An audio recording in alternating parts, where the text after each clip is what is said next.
tenemos posibilidades todavía de seguir viendo películas, estrenos y en este caso óperas primas, porque tenemos a partir de esta semana, porque tenemos un preestreno, pero también vamos a poder disfrutar por la plataforma de Cine.ar, como venimos disfrutando tanto desde hace este año y medio casi de pandemia, de grandes estrenos. Y en este caso vamos a poder disfrutar de la película Tarará, que está dirigida por Ernesto Fontán y que primero que nada le agradezco que esté ahí del otro lado para charlar un poquito acerca de su película.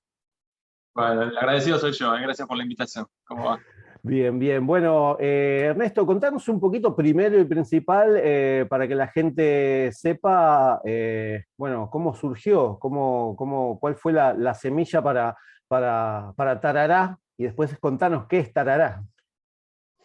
Bueno, la semilla fue, yo creo que el punto de inflexión para decidir hacer un documental fue un recital de Silvio Rodríguez que organizamos desde el espacio de la Fraternidad Argentino-Cubana, que es donde pertenezco, un espacio multisectorial y multipartidario de militancia, con un objetivo de fraternidad y de solidaridad con Cuba.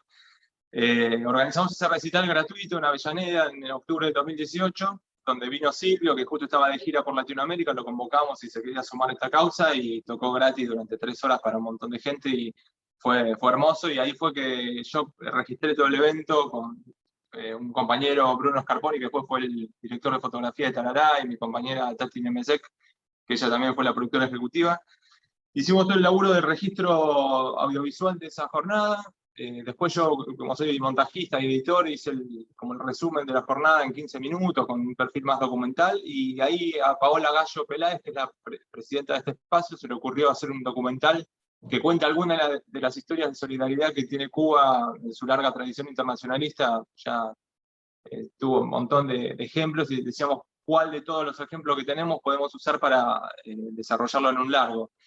Y charlando ahí con algunos compañeros de la Embajada de Cuba, preguntándole a ver para ellos cuál era el hecho puntual que ellos destacaron de todos los ejemplos que había de solidaridad, y uno nos dijo tarará, que era una palabra que nunca habíamos escuchado. Nosotros, siendo también militantes de la causa, fue como una novedad, nunca habíamos escuchado esa palabra. Después, investigando, nos dimos cuenta que era una historia apasionante para desarrollar, ¿no?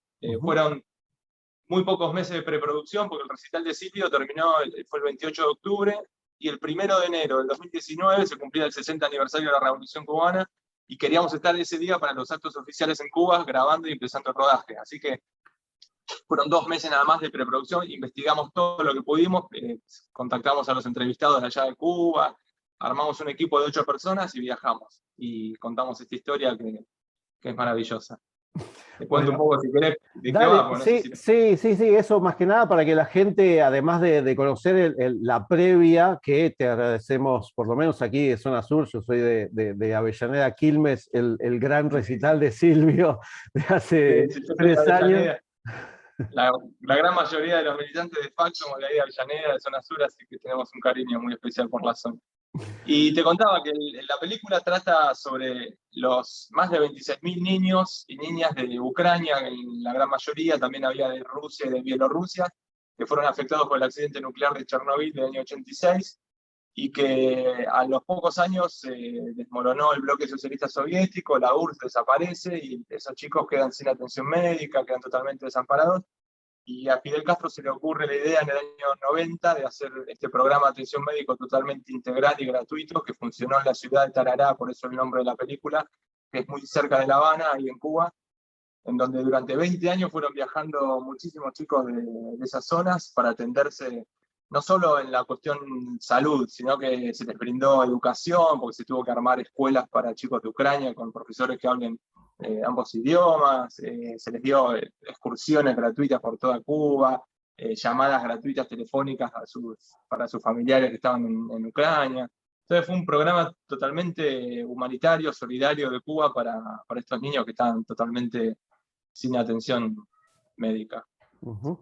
Y ustedes desde, como contaste al principio, desde el espacio de fraternidad argentino-cubana, me imagino que tenían la facilidad de, bueno, que le tiren alguna punta en la preproducción, y después creo que a medida que también iban metiéndose dentro de lo que iban filmando y recopilando y de todo esto que es esta historia, me imagino que deben haber descubierto cosas que, más allá de que nosotros, por lo menos, que tampoco conocíamos la historia de Tarará, los debe haber, les debe haber llamado muchísimo la atención, más allá de que por eso hicieron la película.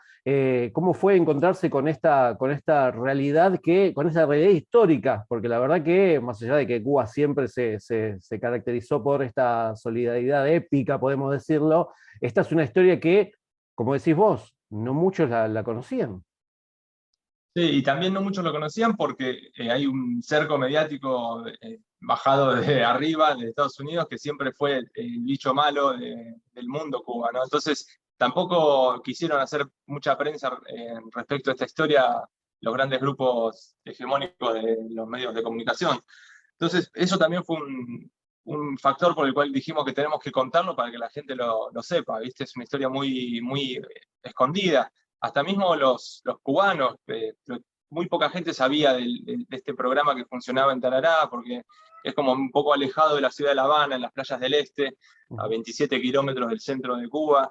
Entonces era algo como que tampoco le daba mucha importancia porque tiene una historia muy de solidaridad y era como algo bastante normal para ellos hacer estos programas, ¿no? de ayuda o envío de médicos a otros países. Entonces para nosotros que tenemos una cabeza más por ahí capitalista y no estamos acostumbrados a esta forma de brindarse, de construir puentes, nos sorprendió. Y como decías vos, en ese poco trabajo de preproducción que tuvimos previo al viaje, nos contactamos con el ICAP, que es el Instituto de Solidaridad de Cuba con los Pueblos, que es una oficina que tienen allá en La Habana, que nos dio una mano muy grande para por lo menos organizarnos algunas de las entrevistas que fuimos a hacer y en cuanto a la logística de allá del viaje, pero a medida que fuimos recorriendo la isla fuimos también conociendo otras historias, surgieron un montón de anécdotas como, no sé, por ejemplo, entrevistamos a Leida Guevara, la hija de Che Guevara, Ujú. y fue un día que yo, desde el celular, que encima nos lo había prestado Atilio Borón, el sociólogo argentino que es muy amigo nuestro, que viaja mucho a Cuba, entonces tenía el chip cubano, el celular, nos lo dio para movernos allá en la producción, y yo desde arriba de la camioneta, viajando de un rodaje a otro, llamo al centro de estudios Che Guevara como para contactar a alguno de los hijos. Y me atiende una voz masculina que me dice, sí, que te habla Camilo, es el hijo del Che. Pasá cuando quieras, venga mañana, que Aleida suele dar notas, así que los recibe. Entonces eran esas cosas medio locas que llamaba, te atendía, te abrían la puerta. Con el poeta Roberto Fernández Retamar, que yo lo admiro muchísimo, bueno, falleció en el 2020, Ujú. una de las últimas entrevistas que pudo dar en vida, también fue como una charla muy cálida, toda una tarde en la casa con él, con la hija, que fue médica también en Zambia. Fue maravilloso el viaje, muy emotivo para todos, porque también fuimos conociendo historias personales de los que eran niños de Chernobyl y ahora son adultos, que muchos se quedaron a vivir ahí en Cuba, porque tuvieron por ahí los tratamientos más prolongados de salud, esos son los que más años quedaron en Cuba y se generó un cariño muy fuerte con las enfermeras, las traductoras, los médicos, hizo como una especie de familia donde muchos decidieron quedarse a vivir ahí. Muchos tuvieron hijos y con cubanas y cubanos, hizo esas familias mixtas que nos llenaban de emoción con el cariño que hablaban de Cuba, con el amor a Fidel Castro, ¿viste? Era como muy, muy, muy tierno todo el rodaje. Te consulto acerca de las entrevistas, cómo fue enlazar todas estas entrevistas para contarnos esta historia de Tarará, porque como vos decías, hay gente que de quienes fueron de los enfermos que venían de Ucrania se quedaron, después hay parientes del Che, hay gente que tuvo que traducir, que vivió y convivió con estos niños, y bueno, se creó este vínculo. ¿Cómo fue estar con cada uno de ellos? Y me imagino que debe haber quedado mucho fuera de todos los que grabaron. Sí, sí, tal cual, como decís vos. Lo más complejo fue por ahí, grabamos muchísimo en muy poco tiempo. Tuvimos el primer viaje, hicimos dos viajes a Cuba. El primero fue el 1 de enero del 2019, estuvimos como 20 días. Y después a los 3 meses vuelvo a ir yo solo porque Silvio Rodríguez, Ignacio Ramonet y algunos testimonios más que habían quedado colgados de ese primer viaje los pude hacer en abril, así que me fui yo con mi cámara y allá se acopló un equipito muy chico porque nos hizo un soporte ahí en La Habana. Entonces grabamos mucho en muy poco tiempo, el material que tenemos es un montonazo, lo más complejo fue el montaje, que es la parte que a mí más me gusta porque tengo una formación más de editor de video y la disfruté muchísimo, pero tenía ese desafío de poder meter en 70 minutos que dura la película todas las entrevistas muy diversas, porque no todos hablaban sobre la historia puntual de los niños de Chernobyl. Me imagino, no sé, a Leida Guevara hablaba mucho sobre la relación de ella con su, le llamaba el tío Fidel, ¿no? Con su tío, o con su papá, o historias más personales también de Retamar. Hay como muchas que eran historias muy interesantes, pero no me entraban en duración. Entonces fue complejo meterlo. Y tampoco quería que se diluya la historia de lo que eran los niños de Chernobyl, que era muy interesante, pero también hay muchas historias de solidaridad que no tienen relación directa con esto de Chernobyl. Por ejemplo, la campaña de alfabetización en Cuba del año 61, que para nosotros era importante contarla de cómo todo un pueblo se puso como objetivo alfabetizar un país en menos de un año. Ahí lo contamos, también aprovechando que Silvio Rodríguez fue alfabetizador a los 14 años. Entonces hay cositas o los médicos que se envían a otros países, que ahí habló, bueno, Leida viajó mucho a otros países para atender. Había muchos médicos brasileños justo en el momento del rodaje que volvían porque Bolsonaro había ganado las elecciones y los echó a todos los médicos cubanos, entonces volvían a Cuba. Hay toda una historia ahí sobre Brasil. Y tratamos de equilibrarlo lo más posible para que se destaque un poco la historia de Tanará y a su vez otras historias más chiquitas de solidaridad. Pero fue muy lindo armarlo. Y además Tarará, además de ser este refugio, este hospital que tenían ahí en Cuba, también acogió dentro a grandes figuras de la historia cubana misma también. Sí, sí, el Tarará tiene esa característica que antiguamente, antes de la revolución, eran las mansiones de la gente pudiente de Cuba, que tenía esos lugares, porque es una zona privilegiada en La Habana, que tiene salida directa al mar, playa privada, las casas son hermosas. Pues triunfa la revolución, se van todos, abandonan esas mansiones y las ocupa la revolución y crea lo que es el campamento de pioneros José Martí. Los pioneros son los niños de escuela, la juventud de allá en Cuba, y lo usaban eso para vacacionar, para ir de campamento, daban clases ahí, entonces era un lugar muy relacionado con las infancias. Y también al principio de la revolución, el Che Guevara, en uno de los grandes ataques de asma que tiene, en el año 60, 61, los médicos le aconsejan instalarse ahí en Taraná por el aire fresco del mar y para recuperarse por el asma. Entonces queda un par de meses en esa casa, que nosotros la mostramos ahí en la película, y ahí en esa casa se generan esas reuniones de los grandes genios de la revolución, Fidel, Raúl, Núñez Jiménez, todos se juntan en esa casa a planificar lo que va a ser el nuevo país, ¿no? Y ahí se crea la reforma agraria, hay un montón de leyes importantes, salen de ahí de Tarará. Entonces también fue como un lugar bastante clave. Cuando Cuba quiere hacer alguna gran epopeya, van y se juntan ahí en Tarará. También en la campaña de alfabetización se preparaban ahí a muchos de los chicos que iban a alfabetizar, entonces se les daba los elementos, las herramientas para prepararlos, y de ahí viajaban al resto de Cuba para hacer su trabajo. Entonces tiene como una cosa de magia esa zona, y aparte que es hermosa, unas playas del Caribe maravillosas, casitas divinas, y fueron todas, durante 20 años fueron de los niños de Chernobyl, eso es lo valorable, que no, le dieron lo mejor que tenían a los niños, ¿viste? Sí, sí, eso se puede ver, y se puede ver más que nada en las imágenes de archivo, que la verdad que son abundantes, y la verdad que importantísimas, porque muchas de ellas, más allá de que desconocíamos la historia de Tarará, desconocemos y vemos las caras de quienes fueron los verdaderos protagonistas de esta epopeya cubana también. Sí, el trabajo de archivo fue bastante complejo, por esto que te contaba al principio de que había muy poca información sobre el hecho del programa de atención médico.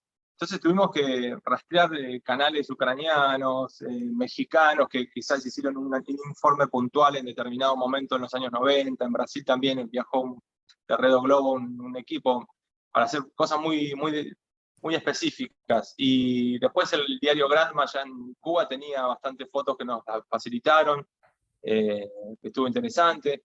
Y también surgen esas cosas que hay, viste, no sé, hoy, hace unos meses encontré en internet un fotógrafo que había hecho muchas fotografías ahí en Tarará en principios del 2000 sobre los niños. Lo contacté por internet y se brindó a regalarnos la foto, que una la usamos para el afiche que tengo acá atrás. Entonces, esos héroes anónimos fueron apareciendo también, ofreciendo sus fotos o sus videitos que tenían, y ahí fue que pudimos reconstruir con material de archivo, que era clave tratar de documentarlo con imágenes todo lo que se iba contando, ¿no? Ujú. Y Tarará se va a poder ver a partir del 2 de septiembre en Cine Puntuar, en los estrenos, pero también va a tener un preestreno, ¿no? Dentro de la Sí. semana. Sí, la Semana ADN, que es la Asociación de Documentalistas, Productores y Directores de Argentina, que nos convocó para hacer un preestreno totalmente gratuito por la plataforma Vivamos Cultura de la Secretaría de Cultura del Gobierno de la Ciudad. Y es a partir del 24 hasta el 31 de agosto. Ahí se puede ver gratis durante toda esa semana, las 24 horas del día. Y después, eso es para Argentina. Y después para Latinoamérica tuvimos la suerte de que nos seleccionen de un festival mexicano, el Festival Internacional de Cine de América, y también va a ser gratis durante un mes por otra plataforma que se llama VIX.com, B corta y Latina X, a partir del 26 de agosto hasta el 26 de septiembre. Entonces, vamos a tener como varias instancias donde son estas semanas de estreno y bueno, para que todos la disfruten. Ujú. Bien, y para ir finalizando, ¿en qué cosa nueva estás? Si este año y medio de pandemia te activó a generar algo nuevo después de esta ópera prima. Sí, yo en realidad siempre estoy como muy activo. Yo trabajo en los medios de comunicación hace muchos años. Ahora estoy en Disney laburando de montajista hace como 9 años más o menos. Entonces, en paralelo a eso, siempre estoy con otros proyectos. Ahora que termina Tarará esta etapa de postproducción y arranca su seguidilla de estrenos, pero en paralelo estoy escribiendo 2 guiones, en realidad uno más personal sobre un poeta que admiro, argentino, multipremiado, y que tuvo una historia muy trágica que no quiero adelantar mucho porque estoy escribiendo el guión para hacerlo por ahí el año que viene. Y otro documental más orientado al Maradona político, al Diego que era amigo de Fidel, de Evo, de Lula, con un perfil más humano y no tan futbolero, digamos. Ese lo está haciendo un guión un compañero de ahí de FACA, Andrés Pesola. Así que estamos en paralelo escribiendo 2 guiones y que lo filmaremos, supongo, el año que viene, pero sin ningún tipo de apuro. Bien, bueno, Ernesto, te agradezco muchísimo la entrevista y bueno, nada más, seguramente cuando volvamos a la nueva normalidad, ojalá nos crucemos cuando estés presentando en algún cine, aquí en Zona Sur por lo menos, ahí la Seguro. película en pantalla grande. Dale, dale. Bueno, mil gracias por el espacio, un abrazo grande. Bueno, mil gracias, Ernesto, abrazo.